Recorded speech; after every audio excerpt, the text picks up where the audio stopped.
Welcome to another episode of Extreme. My name is Zach. My name is Joey. And this is a podcast where we dig deep on your favorite video games. And you heard it here first. Yoshi noises. Firstly. You probably heard it before we even said words if Paul did the editing correctly. Words. That's right. It's Yoshi time, bitch. Yeah. Isn't that what Yoshi says? Isn't that the Yoshi catchphrase? Does he say that? Yeah. I think I saw that in the trailer for that new Yoshi game, The Crafted World. He pops out of a box and he says, "It's Yoshi time, bitch." And then he caps a motherfucker. It's Yoshi time, bitch. But instead of capping somebody, he just puts like a hat on them and then he walks away because it's a family-friendly game. Nobody got hurt. That's what capping that counts. Exactly. And we're talking, okay, so off track in the immediate 1 minute. We're talking, what? That's the name of the game here? That's the name of the game here. That's the name of the game. It's Yoshi's Island, Super Mario Bros. 2. Super Mario Bros. 2. This was an awful Super Mario World 2. Super Mario World 2. God damn it. Paul, just end this. Just end it.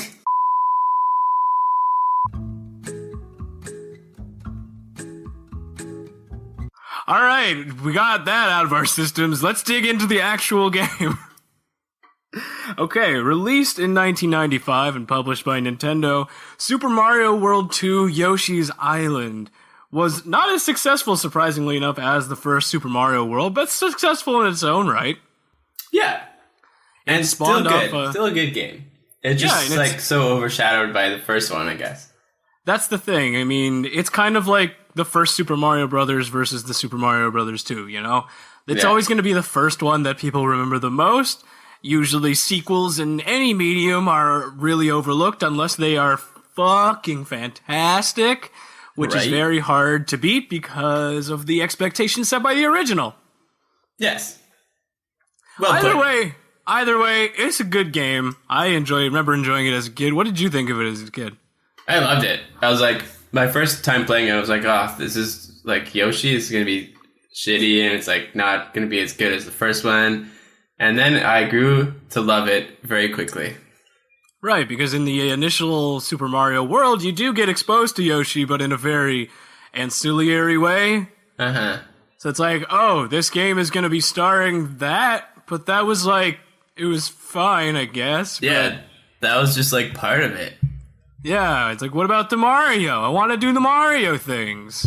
But don't worry, we still have Mario in Babby form.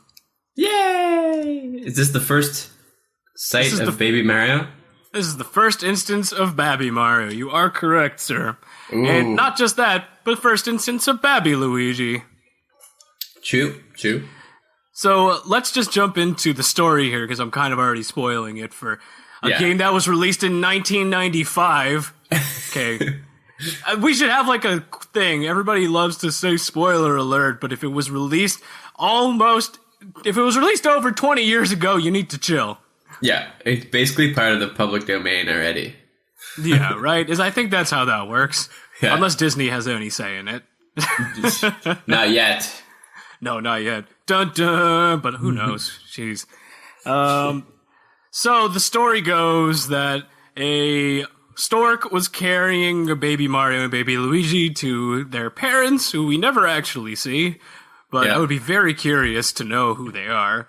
While he's interrupted on the route by Kamek and the Toadies, I think they're called, his minions. And baby Mario falls to the ground, and baby Luigi is kidnapped. Yeah. You forgot to mention that the sacks that the stork is carrying look like huge balls. You're right. It's such a critical plot point that I neglected to mention. Yeah, when the stork is carrying the babies, they look like a big white nutsack. Don't forget to write that down. Anyway. Yeah, moving on. Mario falls to the ground, and as a baby, you would expect, he's totally fine. Yeah. Just falls like hundreds of stories to the ground and is fine. Yeah, this is still Super Nintendo. There's no gravity effects yet. Even in Babby form, Mario was invincible to fall damage. Mm-hmm. Until he became invincible to fall damage. I don't know, maybe his old age is catching up to him. Anyway, so the Yoshis see this baby, and as dinosaurs probably would do, not eat it immediately. Right. They figure, wow, let's help this baby, and then have a psychic link with the baby. I'm serious. That's what happens. They have a psychic link, and then Yoshis immediately know what they need to do with this baby. Yeah. I felt it. This is the most Deus Ex Machina crap I've ever heard, and it's been 2 minutes into the game. It's like, yes, we feel what Baby Mario wants. It's to find his brother. Even though he's a baby. Yeah. Does he know what brothers mean? Does he know what does he know that they're brothers? What if he was just, like, on his drop-off route, like the milkman or something? He's like, oh, I gotta drop off this milk, but not all the milk in this place, Man, I wish milkmen would come back. Right? I miss those guys. I'm always running out of milk. Why am I always running out of milk? It's true. You never have excess milk. I'm always always in need of milk. Anyway, wow. Okay. And then the Yoshis go off to find baby Luigi. That's the story. There's no milkman involved. Unless you count Yoshi as like a dinosaur milkman? No. No, you're right. Let's not do that. It's okay. We're getting emotional about milk here. Zach, I think we should move on. You mean, do you think we're milking the bit? I walked right into that one. Oh, my sides! Oh! Woo! I have to make up for last episode's shitty puns. yeah, that made up for all of it. In one pun. All of it. And then we dive right into an immediate tutorial. Welcome to Yoshi's Island is the name of the tutorial. And immediately a text box pops up explaining the basic premise of how to win and lose the game. Or lose a stage, I mean. It's very just like in your face telling you. Yeah, you know how like games kind of like let you hash that out on your own? Right. No. It's another Not thing. this one. Another like similarity between this and Super Mario World 1. They did the same thing. In the initial first stage, they tell you not to die without, make it to the end. I don't think they did that. I don't know about make it to the end. That part is pretty. This is so in your face. I hear what you mean. They definitely did have text boxes explaining a lot of the how to progress in the world thing, but this is like a non-negotiable text box. Right. This pops up whether you want it to or not, explaining how the game how you win, how you lose. True. I don't know about that. I'd rather figure that out on my own. Yeah. It's like the instructions to a board game. This is the how to play. This is how to win. Yeah, I don't know. Especially considering it's riding off of the back of Super Mario World 1, and you kind of already have a basic premise of how this works. And I feel like I get this is a completely new system where getting hit doesn't kill you, but running the timer down to 0 kills you. Mm-hmm. But why can't they just let you experience that? As opposed to telling you outright. Right. Just do it, and then you'll figure it out. Yeah, like, I get it that you maybe it's new to what they're expecting, but so was the original Mario when it first came out. Yeah. And they didn't do that. You know what I think? Huh. I think they didn't have the means or, like, they didn't think about doing it originally. Then when someone thought about it, they thought it was a great idea, and they just overdid it. Yeah. Like any new, like, thing. It always gets overdone at first, and then settles. Yeah, and I mean, you'll see that as we go through here. So let's stop harping on this one text box, because there's a lot more, and talk a little bit about my favorite thing in the world, conveyance. Yay! So there's such a dichotomy here in this game where it's like text boxes clash with conveyance. Yeah. Several times in one stage. Like, we have this immediate text box explaining how the game works, followed very quickly by the conveyance of how purple blocks work. Right. Purple Yoshi blocks. Because you notice that they're a different color than the other blocks, so you try to interact with it. And then when you hit it with your head, like you would with a normal Mario game, you see it expand and grow big. Again, it's building off of the fact that you've played Super Mario before and you're familiar with the concept of hitting blocks. So it's building off of that and saying, hey, look, this is a thing. It can grow and make a new platform for you to jump off of. Yeah. All right. This is a mechanic that we're probably going to need. A lot. Yeah. Point for conveyance.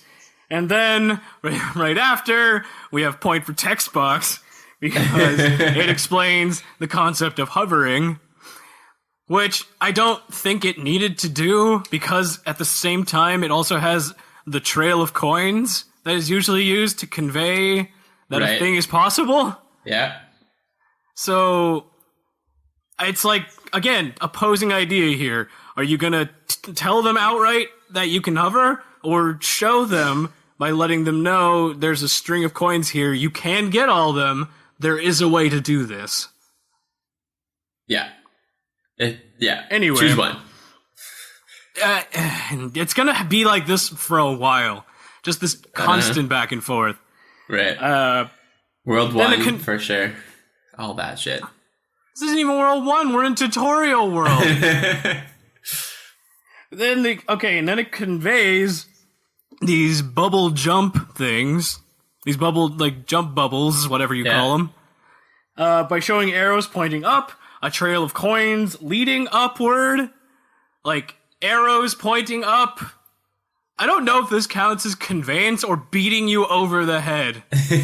This way, Yoshi. Go this way right now. This thing goes up.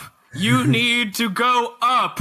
Do you see this thing with an arrow on it that is bouncing up? Do that.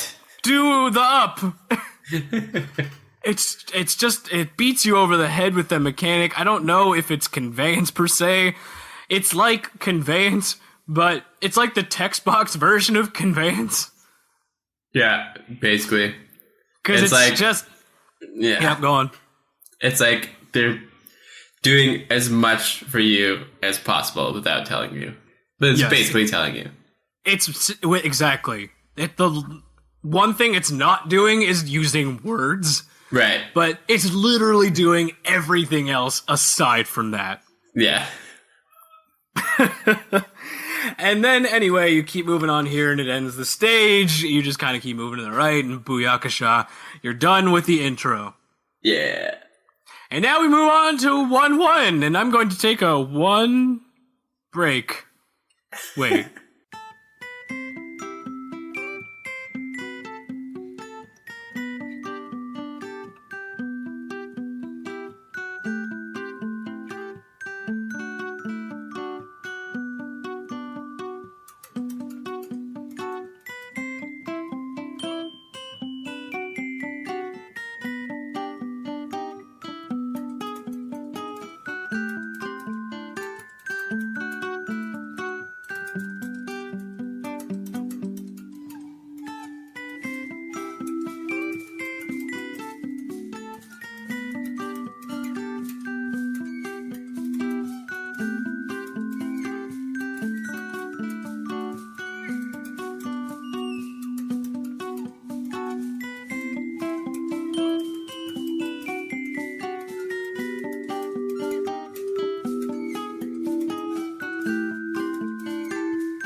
All right, World 1-1. Yes. So it introduces Shy Guys, which were not new enemies, and text boxes explaining how to make eggs. Which, if you didn't press down yet. If you haven't pressed down while having an enemy in your mouth. Yeah. Because, I mean, it's a very specific button combination to do that. So, I'm trying to think how we would do that without a text box. Like, force them to. Like, what are the chances? That? What are the chances you, like, press Y and then down? Like, yeah, I don't know. It's like 1 in 8. It's never gonna happen. It's not never gonna happen. You're right. But you're right. I mean, I was being sarcastic. I know. Okay. I gotcha. Okay. I gotcha. But no, you're right. I just, because I try to figure ways that text boxes and things of that nature could be avoided. Yeah. In ways. Let me get back to you on this. Okay. I feel like there is a way, but it's just not coming to me. Like, if the level made you, like, press down, like, made you think you had to go down somewhere when you had something in your mouth, and then an egg popped out instead. That's actually a great idea. Yeah, if you had to progress downwards, so normally you press down, but you have an enemy or, like, a bunch of enemies near you, so you suck one up, and then the probability of having one in your mouth while you press down is pretty high, and then boom, you create an egg. You're like, what the fuck just happened? Yeah. That's a great idea. Yo, high five. Nice. Fantastic. That was great. Let's talk about the next text box in that case, explaining how flower mechanics work. All right. Immediately after hitting a flower, it tells you, keep doing that. It's good. Yeah. As if collecting things in games has never been like a thing we wanted to avoid. It's like, no, don't touch the collectible. Yeah, if you get too many of these, you may get more lives. Oh my god, who knew? I mean, they didn't... there's so much more intrusive pop-ups than there were in the first Super Mario World. Yeah. Like, I know they explained Dragon Coins, but it was an optional text box. Yeah. They were all optional. That's why. That was good. Yeah. So some of these are optional. There's a text box explaining how to throw eggs around a spot, actually, where you can target a question mark cloud, which then conveys the fact that if you break these clouds, it could open up cool new things for you. Uh-huh. Which then leads into conveying the red coin mechanic, because if you follow the stairs up, it takes you a bunch of coins, some of which are the red coins, and then and some additional stars in another one of those clouds. So kind of hammers home the concept of breaking these clouds gets good things for you. It introduces the concept of red coins amongst normal coins as collectibles. But it was all implemented by that text box telling you that you could break them, that you could throw eggs, which it didn't say necessarily you could throw eggs to break those things. Right. So I'm kind of on the fence, but it seems like if you have an egg, you would try and do shit with it. Yeah. Like, it's already told you how to make eggs. Right. And it's like, oh, cool, I have eggs now following me. Cool. Yeah. I mean, it's just shoot them at everything I see now and see what happens. Yeah, because you wouldn't immediately try experimenting with what happens now that you have egg. Either way. I don't know. I don't think you needed the text box to explain how to throw eggs. I feel like by creating the egg, you incentivize the player to experiment. Yeah. But I'm not a game designer. I'm just a game critic. Moving on. Let's get it. There's a text box explaining chomp blocks. I mean, cool. That's a little much. That we don't need that, gang. Yeah. Like, okay, cool. Like, a box that you could push. Super. But weirdly enough, there's not a text box to explain how the flower that spawns stars works. Right? Like, You know, the one thing that I think maybe needed a text box, like, doesn't get one. yeah. It's I don't not know. immediate. Like, It's it's not like you get that they decided randomly. It's not immediately obvious that you know what to do with that. Especially if you try and throw an egg at it from the wrong angle and nothing happens. And you're like, oh, okay, I guess this does nothing. Yeah. You wouldn't know that you have to bound it in from the top. Right. And there's nothing telling you, there's no arrow pointing down at it. It's like so specific. And then the other things are just like, are going to happen naturally anyway. Yeah, it's like push block. Like, great, cool. I don't know. It feels like you use text boxes in the wrong way, game. And then if Mario ever gets knocked off of Yoshi in this stage, it immediately, as soon as he's off, tells you to get him back. Right. It's like, okay, cool. I figured the screaming baby would be like something I need to attend to. Is it not enough to know that he turns into a giant bubble floating around you and is screaming? Those are good instincts, Zach. Like, if I see something floating around me that's screaming for my attention, I'm going to try and hit it. Yeah. Well, I mean, calm it down. In the Yoshi-verse, that means hitting it. Right. But they're dinosaurs. They don't know any better. Yeah, they're just like, ugh. They can't just go up to the cloud and be like, shh, shh, shh, shh, it's okay. It's okay. They just gotta go. They're dinosaurs. They would just be like, and then Yoshi would, and then Mario would be like, and then it'd be like, and everything would be okay.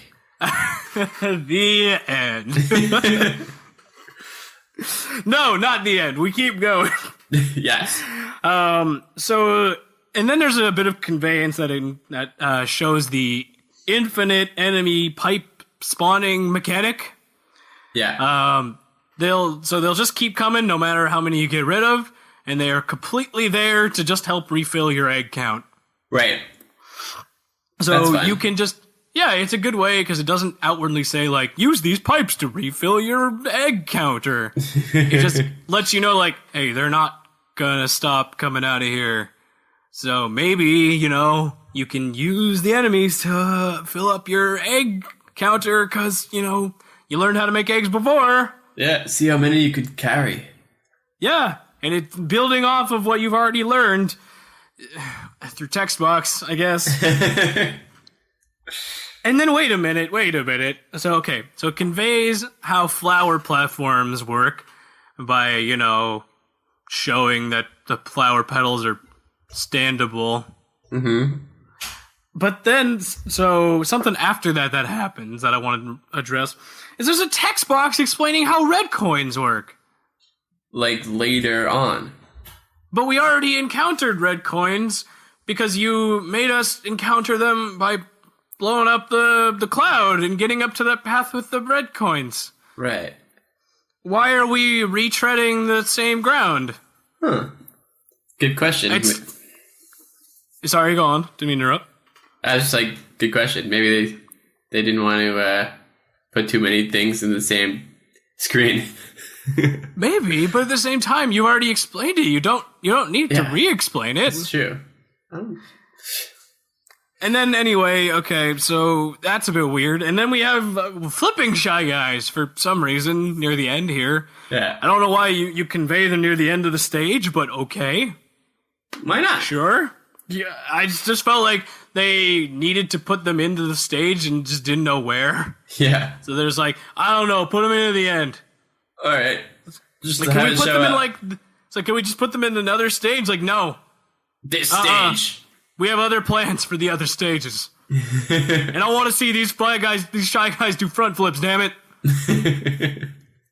Yes, we worked on this for hours. We have to put it in. Yeah. It's like, why? We didn't ask you to do it. It's like, just put it in, damn it. Okay, there we go. And right in front of the end course goal ring, which, assuming it lands on a flower that you see that the flowers make up the end goal ring here, And if it lands on a flower, you end up getting taken to a luck-based minigame where you get a chance to get extra lives. Yes. So you see in action the reason why you should be collecting these flowers. Right. I like that kind of... They don't tell you why to collect them, but then you figure it out at the end. Yeah, so the text box doesn't ruin the surprise. Yeah. It's just like, maybe you want to collect these. But again, I think you didn't need that text box at all, because I feel like in the headspace that you're in with a platforming game, you're going to collect them anyway. Yeah, and then you'll see the ring at the end. Exactly. But it's a good way to encourage people to pick up those flowers. Obviously, the stars are a good... the good encouragement there is to not die. Because the more stars you have, the more time you have to get Mario back. Of course. And then the red coins, I don't know why. What are they for? I don't know. They haven't been explained. I don't remember. So they're just kind of there. Are they just like for points, for extra points? I think they're for padding out your score. Uh-huh. It just seems unnecessary. You already have two things that you actually give a crap about collecting. Right. Like the stars and the flowers. Why didn't you just stop at that? It's like for extra nothingness. I don't know. I think it was completely to just pad out the length of the game and make the completion rate harder. Yeah. They could have at least done something if you get all the red coins. That's true. I mean, you get like a big celebration of like, yeah, you got 100. Good job. Yeah. Anyway, I think you're right. There should have been some kind of visible payoff. Yeah. Either way, World 1, 2. Ooh.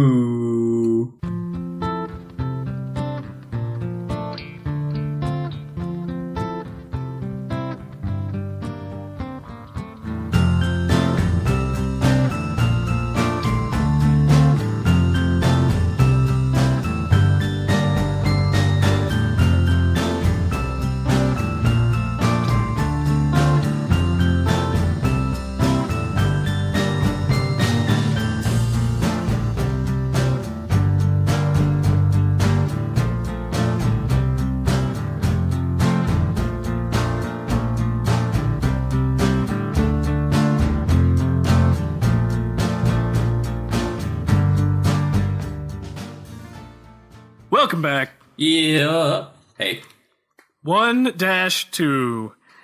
So, let's do. I like to do obvious math on this show. Okay. If you can call it that. Obvi math, right? So I have a formula here. We have chomp signs plus chomps in the background moving around plus the name of the course itself being Watch Out Below. Mm-hmm. I like that they named the levels. That's fine. Yeah, that's cool that they kind of give you a little intro into what's going to happen. Yeah. In this case, very on the nose. Because these chomps will slam down and create chasms that you can fall to your death in. Yeah. Thankfully, it's nice. Infinitely long pits. Yes, they fall through the earth. They cannot be stopped. But thankfully, they give you a little warning about when it's going to happen, because you see the chomps in the background, and you see the giant chomp sign, so you know shit's about to happen. And even in the beginning there, they give you like a safety conveyance of it. Yeah, the first one. They show you like basically the pit where it's going to fall. And then it does, and you're like, oh, okay, so that's what's gonna happen. Great, cool. Yeah. But it's as it moves on, it's not exactly telegraphed where they're going to fall, which that's where the challenge falls into. Right. That's a good increasing of difficulty there. Exactly. So it's a very well conveyed concept. It's not used in a text box. And the difficulty gradually increases as the stage goes on. So, very well done. Brava. But then it's undercut by a text box explaining how the mid-ring checkpoint system works. Like, why? Like, you just got the checkpoint. That's can enough. Can we not infer that was the checkpoint? Like, why do we need a text box explaining that? Yeah. Either way, then it conveys the fact that those bumpers that you walk through to get to the checkpoint are one way, because if you try and go back out of it, you can't. Right. So you realize, okay, this is a one-way street, cannot go back, don't miss things if that's coming up. Great, good to know. Yes. And then there's why? There's a reminder about how to make eggs. Yeah. Why? Oh, God. It's the second stage. You told us one stage ago how to do that. And Why? you've been doing it this whole time also, because there's like question marks and other things that you need it for. Like, why does it do that? There's absolutely no reason. You're right. We've been doing it so much in the past stage and a half. Did we forget? Did we get conked on the head and have a friggin' concussion midway into the stage? It's like, I'm playing a game? How does this game work? Yeah, by the way, if you actually weren't playing the game... If somebody was cheating for you, you cheater. Right. But then it conveys how these giant blue walls work in conjunction with the egg mechanic, which they're reminding you of. Because you see things above it, but you can't jump up there, but you can throw your eggs up there. So you try to throw eggs up there, and you realize that it crashes through these walls, so they are destructible. Yes. So anytime you see these blue walls, you know that they can be broken. So far, you only know they can be broken by eggs, though. Yeah. And then it conveys the next area here is like an area. It's just a maze. It's a maze area. Yeah. With signs indicating, not where to go, but that, you can go into this area and you're not just blocked off. Right. On top of the signs, it also has little indentations in the walls to show you that something is in there. Yeah. Like kind of a faux 2.5D situation where you're kind of looking into a cave, but not really. Yeah. I know what you mean. Yeah. So it kind of is conveying it in a way that's almost not beating you over the head. Yeah, I agree. Almost not beating you over the head. Almost. I mean, they don't need the arrows because you can't really go anywhere else, but... Yeah, you can't go backward. You have to keep progressing in some direction. Yeah. And if you have a good eye for detail, you're going to notice the little indentation in the walls and go check it out and realize, oh shit, this opens up. Yeah. I don't think it was necessary. I 100% agree with you. And knowing me, if I was playing this game for the first time, I'd go in the opposite direction of the arrows. Yeah, just to explore. spite them. It'd be like, nah, you know what? I'm gonna check over here. Yeah, I'll do your thing later. Yeah, I got things I gotta do. It's like it's the thing in every exploratory game where nobody wants to be on the main progression path, right? Because they always want to see everything else that you can before you go moving on. Right, because you might not have a chance later. Exactly, you don't want to miss out on the stuff that they put in. Yeah, there could be cool shit over there. Yeah, it's amazing how they do that. It's like you want to incentivize players to move forward in your game, but at the same time you've taught them to explore. So it's kind of like you're fighting against your own embedded mechanic. Yeah. It's a fun little dichotomy. You know what else is a fun dichotomy? Why do we need a text box explaining the fucking pause screen? The pause screen? Why? I know it's an optional text box, but why? Why do we need that? Did you not try to, press the buttons? Come on. It's a pause screen! Every game has one! Why do we need to explain it? Oh, that's so blatantly stupid. Ugh. I like this game and all, but I don't know if any other game does. I mean, I'm not thinking of one off the cuff, but if you guys know one, please reach out to us. Send us an email. It's theextreme@gmail.com. That's ITSTAGXSTREAM@gmail.com. Let us know. Are there other games where it's just like, hey, this game has a pause screen. Check it out. Do it. You could see cool things on it, like your status. It's like fan-fucking-tastic there, Geronimo. Yeah, and if you have to go to the bathroom. Yeah, did you know that if you need to go to the bathroom, you could go there and pee-pee? Yeah, take all the time that you want, because if you press pause, the game will be on pause. Yeah, the game is paused. Do we need to look up the dictionary definition of pause? It's the thing that animals have on their feet that allows them to traverse wide areas. Basically. Exactly. The pause screen. I feel like that would be a thing in like an Earthworm Jim game. Oh, I could see that. 100%. You press pause and just like a bunch of paws come like flying on the screen. I don't remember which game did it. I think it might have been Goof Troop for some reason. Sense.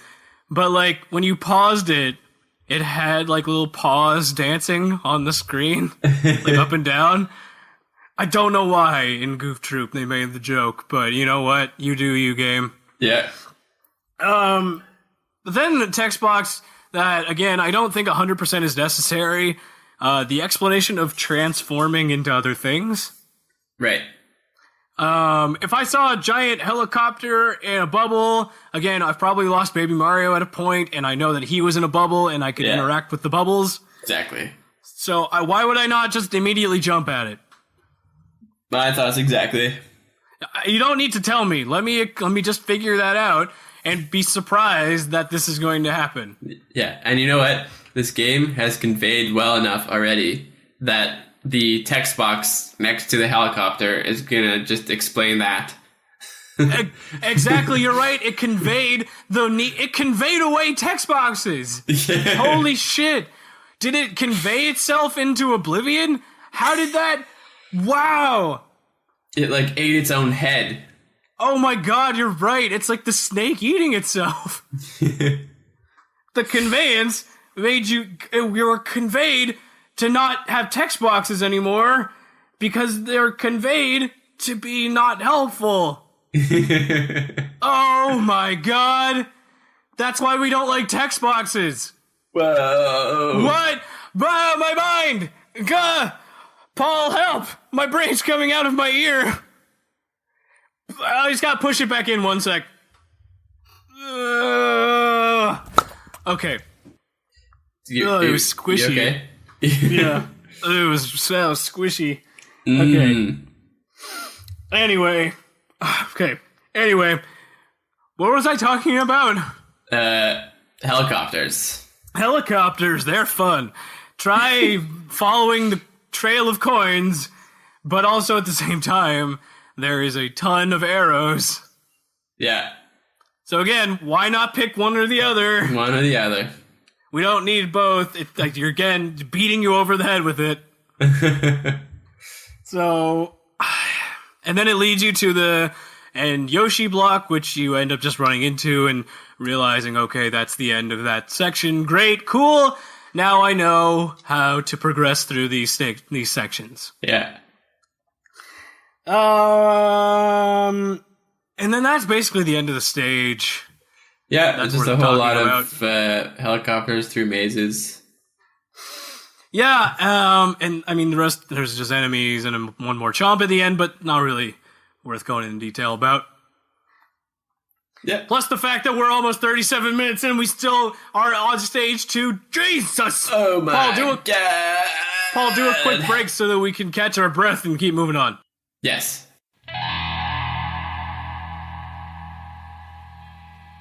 All right, 1-3, here we go. Let's jump into it. First off, yes, we haven't talked about the background at all, but like, it's gorgeous. I like the pretty colors. It's so happy. This game is so happy. Oh my god. Vibrant color scheme. Everything is such a warm color. It's like the game's giving you a visual hug. Yes. Even like the mountains in the background are happy. They're smiling at you. And then it's like a mountain family. Exactly. And then you go into this pipe, and then you're in this bleak, gross cavern. And I hate it. I'm just kidding. But you're also forcibly shoved by a chomp block, which, you know what? How about that? You didn't have to fucking explain it. Yeah, it's true. That would have been really funny if there's like a block coming right at you and they pause it. By the way, this block is coming at you. You should dodge it. Indiana Jones is like stop the text, stop the world. It's like this giant boulder will hurt if it hits you. Perhaps running away is the best course of action. But this block actually doesn't hurt you. It's more like an annoyance. It's just like, quit it, stop pushing me, quit it. Yeah. But you didn't need the text block explaining the chomp block if you were just going to do this. Yeah. Exactly. And then there's a text box explaining how to ground pound, which, all right. Cool. Yeah. All right. I guess maybe the same thing with the... No, you know what? Again, this can be explained in a better way.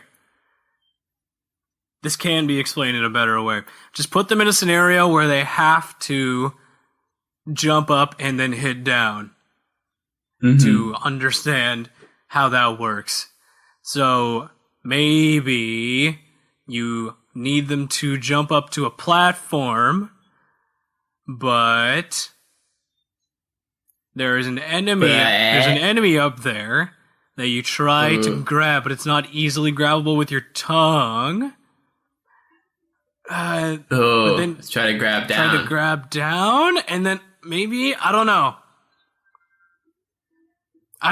That's a difficult one. You know what? If I can't think of it, we're just moving on. All right. But then, it conveys to you how to use the ground pound by having like a totem next to it, which seems interactable. And then you realize that you can ground pound these totems. Great, we learned that. Moving on. You also learn that you can break those blue walls, not just with eggs, but with your ground pound. Right. So again, conveying a little bit more. And then weirdly enough, halfway into this stage, another text box pops up explaining controller configurations for throwing eggs. Okay, but why here? It's so random. Wouldn't that be at the, right when you start doing it? Yeah, how about after it explains how to throw the egg, you get, there's an alternate scheme of throwing eggs. Do you want to try that out? Not 3 stages in. What if you didn't like the original way? They're just making you do it until this level? And then you would have gotten used to it by now, and then they're like, there's another way you could have done that, you idiot. And then if you, try it the new way out and you like it, and you want to replay the game, you can't even use it until you get to this level. Yeah, it's like, why? God, it just makes no sense to put it there. Put it near the beginning where you introduce the mechanic. If you're going to have the text box at all explaining that. Yeah. There is a semi-conveyance methodology of using eggs to break balloons, because you know that eggs can break those question mark blocks, so why can't eggs break other things that are flying above you? And the camera pans up to show you that there's something up there that you could probably interact with. Yeah. So the camera pan, plus the previous knowledge about throwing eggs, plus the fact that eggs break things, kind of gives you the semi-conveyance of, break this and you get what's up there. Yeah. Pretty obvious still. It's a semi-conveyance. But yes. Semi-conveyance kind of. It's at least conveyance. Yeah. Baby. So it conveys again. One more thing that it really conveys very well in this stage is these muncher enemies, I guess we're calling them. Mm-hmm. How they come to be in the stage. Because you see them flying down as little pellets that are completely harmless. But then once they hit the ground, they actually become dangerous enemies. Yeah. So you actually see that happening. So you can actually avoid it or stop it entirely from happening by just stopping the pellet in its tracks. It's a very good way to convey that way of interacting with a specific enemy and how to negate the danger. Yeah. I think it's very well done. It's like a Mega Man kind of thing. Similar enemy. Yeah, and there's not too much else to talk about. They have the introduction of bonus houses that you can go into and get more lives by getting keys to open doors. And that's about it. This game is so hot and cold with me. Like, if you've noticed, the whole 40-some minutes we've been talking, it's really just been a battle of conveyance versus text box. Yeah. It's going to be that way the entire game, I think. But I hope in the end, the conveyance wins out. I think it might. Like, they gotta stop giving you text boxes after, like, the World 1 or 2 at least. Well, I mean, we'll see. We'll find out. But we've talked for way too long, and it's already almost been 45 minutes. I think we gotta cut it here, and things will pick up. They always do, guys. Don't worry. We always start off slow, because there's a lot to talk about in the beginnings, and we fly through it. Don't worry. Yeah. But thank you guys again for listening so much. It really means a lot. I know I say it a lot. It seems disingenuous to a point, but it really does mean a lot. It doesn't seem disingenuous. I don't know. I feel like it's very genuine. I feel like when everybody says it online, they're like, "Thank you all for listening," and like, it seems like we're just doing the motions. But no, I really do mean it. It makes me happy when I hear from you guys and you say like, "Oh, you made my day by, when I listened to you on my car ride or something." So it really does mean a lot to us to hear from you guys. For sure. Shit, my voice is cracking. It makes our day. It does make our day. So again, thank you guys so much for listening. If you want to reach out, you know how to do it. It's theextreme@gmail.com. That's ITSTHEXSTREM@gmail.com. I'm putting a hold on the social media stuff for now because I don't really see the need, and it takes up a lot of my time, and it gives me more time to focus on the actual content here. Yeah. So the good stuff. The good stuff. All right, well, we're about to close it off here, but obvious midway boss fight is obvious. Yes, next episode we'll get into it. Get into this castle, and Joey, I hope you brought your belt. My belt? Yeah, I hope you brought your belt, buddy. Oh, and also maybe avert your children's eyes.